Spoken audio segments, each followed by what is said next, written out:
Stories from Maine is a collection of true tales and legendary stories of daring, heroism, absurdity, disaster, and spectacle, all proving why many of the greatest legends in American history are our stories from Maine. In a time when farming was completely dependent on the long and tedious efforts of physical labor, two sons of Maine changed the world of agriculture, and together became giants in the American industry of agricultural mechanization. Stay with us and hear the true story of John and Hiram Pitts on this all-new weekly episode of Stories from Maine. Our podcast begins right now.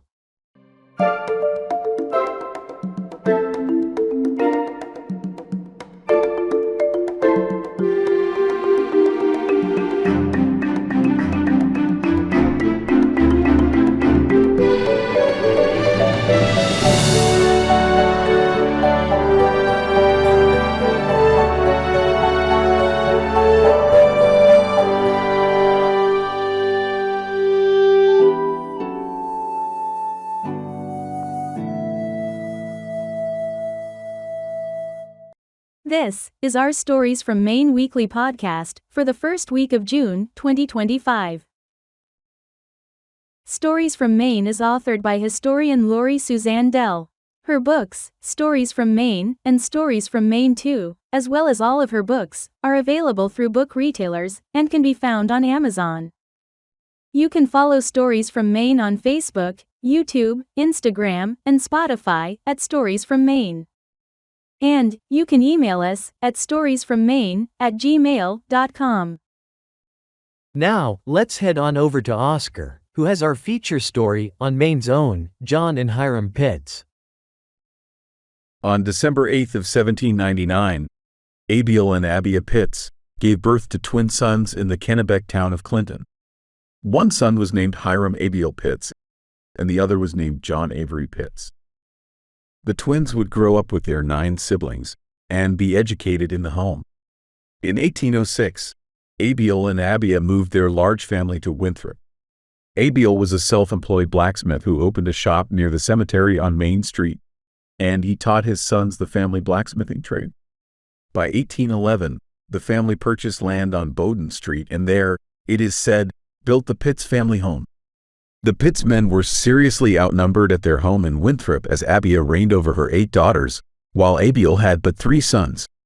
Yet, while the women toiled in the home, all the Pitts men worked together in the family shop, where the forge was kept hot for most of the day and much of the night. By 1830, Hiram and John began applying for a variety of patents for inventions they were designing. They patented the process of treading, or what is also known as endless chain horsepower. This is a means by which one horse, walking in a circular path, powers the operation of a machine located in the center of the process. The Pitts invention was a stationary version that today much resembles a horse walking upon a treadmill. Then these brothers designed and built a water pump, one which could be inserted inside a well, thereby allowing water to be extracted from the bottom and relayed through pipes. This very early type of pump has often been credited as an early predecessor to today's modern submersible deep well pumps. And there were other inventions and patents as well, all created by the twin brothers at Winthrop. Either together or separately, John and Hiram filed a number of new patents over the course of their lifetimes. By 1836, Hiram had developed a new rotary cultivator, which he patented separately from his brother John. Yet, no invention was more important to agricultural history than John and Hiram's. Pitts thresher. In 1837, John and Hiram patented this new type of powered thresher device, which would separate seed or grain from the chaff or husk of the wheat stalk.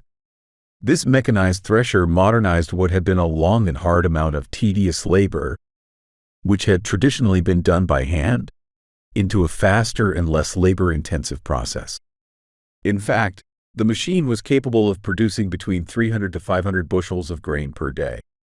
The invention revolutionized farming, as the machine's use meant that many acres of farmland could be processed in a much shorter period of time, with fewer farmhands needed. This not only reduced the labor intensity necessary for grain farming, it also reduced the costs of the harvest, thereby making the farming of grains more profitable for the farmers. We'll be right back. Each week, our all-new Stories from Maine articles can be found in the weekend editions of the Mid-Coast Maine newspaper, The Times-Record. These weekly editions are available on newsstands and online each Friday. You can also enjoy our Stories from Maine content on our Facebook page, where we post new stories of Maine history each week. And our Stories from Maine books can be found through all retail booksellers or online at Amazon. And our all-new Stories from Maine weekly podcast episodes stream each Saturday on our YouTube and Spotify channels. Please take a moment to like, share, comment, and subscribe, or follow us on Facebook, YouTube, Instagram, and Spotify at Stories from Maine.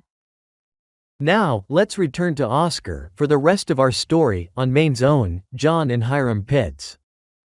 By 1837, John and Hiram Pitts, as well as their brother Calvin, had left Maine and moved to Albany in upstate New York. There, they began the Pitts Agricultural Works. For the next 3 years, these brothers built a sprawling facility for the manufacture and distribution of the inventions, and most especially their agricultural machinery.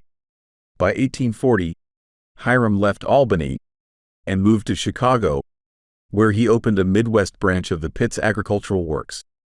And John soon moved their Albany facility, just a few miles away, to Buffalo, New York. There, John Pitts continued to create new designs, and he further implemented the Pitts process of horsepower by developing new means by which to harness the power of the horse. In the end, the power created by torque equaled the number of horses used. Thus, the birth of modern horsepower was born.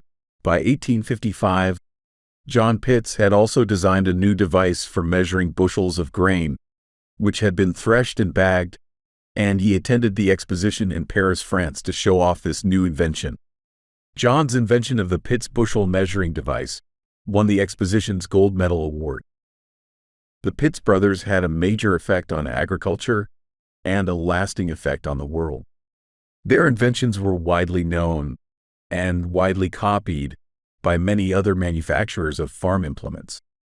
And even to this day, the term horsepower is still used to measure torque with engines and other machinery.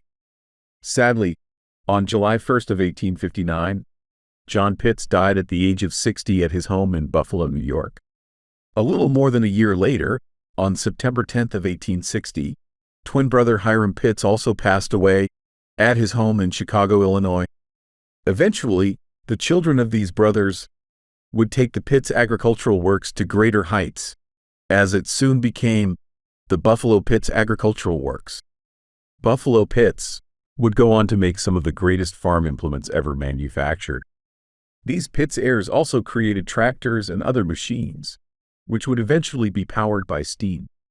But in the long run, the company was poorly managed by this younger generation, who repeatedly failed to modernize the factory, as was necessary. By late 1918, the Buffalo Pitts Agricultural Works was buried in declining sales and in mounting debt, and the Pitts heirs were forced to declare bankruptcy. The company was then placed in receivership, sold off, and soon disappeared into the annals of agricultural history. Yet, the inventive progress the Pitts brothers had created brought a great deal of change and improvement to the lives of farmers in both America and throughout the world, by easing physical demands on the human body, increasing daily agricultural output, increasing potential profit, and simultaneously helping to lower the basic costs of food supply production. And today, the world still operates with a Maine-made mechanical unit of measurement, known as horsepower. Today, the Winthrop, Maine inventors, Hiram and John Pitts, are forever remembered as two of the most inventive of our Stories from Maine. We hope you have enjoyed this week's feature story. All new weekly episodes of our Stories from Maine podcast streams each Saturday on our YouTube and Spotify channels. Please take a moment to like, share, and subscribe to Stories from Maine. And we hope you will visit our Stories from Maine page on Facebook, where over 40,000 subscribers learn why many of the greatest legends in American history are Our Stories from Maine. Thanks for listening. The Stories from Maine logos are a registered trademark of Lori Suzanne Dell, and all original content is copyright 2025, with all rights reserved. Please come back next Saturday for another all-new episode of Stories from Maine. Thanks for listening.